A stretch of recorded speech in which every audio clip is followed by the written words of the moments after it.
Come on, I'm right here. I'm right here. Swing, swing, swing. Jake Paul is causing some big problems with a bunch of people. At Floyd Mayweather's most recent exhibition, Jake ended up in some serious trouble after he basically pissed off everyone in the arena. From the Fury family to Mayweather himself, Jake's actions are going to have some huge implications on his future fights. This all started on November 12th, the night before Floyd's exhibition against KSI's brother Deji. Tommy Fury, Tyson's little brother, was due to be on the undercard, but he was found to be 7 pounds overweight for his fight against Pual, and Jake roasted him, calling Tommy unprofessional and implying that he wasn't worthy of the Fury name. And Tommy wasn't happy, as he spoke out and told his side of the story. Right, I just want to come in here and clear a few things up. The weight in my contract I made yesterday, so as far as I'm concerned, I've done my job. I made weight. Paul Bamba does not want to fight. He never did. You see, Jake and Tommy have a lot of history, as they've agreed to fight twice before, but both times Tommy had to pull out. Firstly, due to having broken ribs, and then due to visa issues. Even though his fight with Bamba was canned, Tommy ended up in the ring anyways, taking on Raleigh Lambert in what was probably the most boring fight ever. Well, it would have been if it wasn't for Jake. Jake was actually commentating on the fight, and boy did he have some things to say. You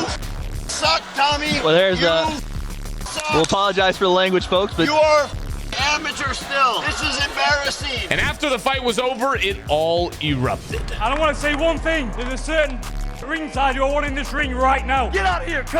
Let's go. You suck at fighting. Let's go. While Tommy eventually backed off, his dad, John, was not backing down. A lot of people thought John's actions were kind of cringe. Look at me, son. I'm the king of the band, man. And so Jake roasted him on Twitter. But this wasn't the end of it. After the Fury fight was over, there was a massive delay before the showpiece event. And it was all because Jake was causing issues behind the scenes. You see, Floyd was refusing to come out unless Jake was removed from the arena. Now, Floyd could have been saying this because Jake's drama with the Furies was ruining the event, but there's more to it. There's been talk of a potential fight between Floyd and Jake for ages now. It kicked off with the infamous Got Your Hat situation in the build-up of Floyd's fight against his brother, Logan. Got your hat.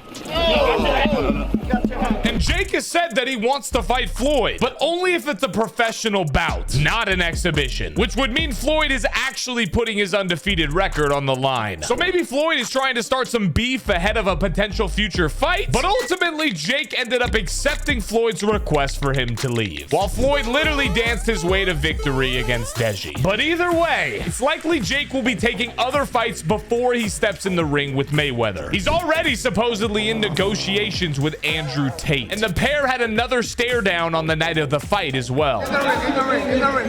But John Fury has claimed that a fight between Jake and Tommy will finally be happening next February. Hopefully this time it'll actually go ahead, given Tommy again has pulled out twice. But if it does happen, you can expect there to be some major fireworks.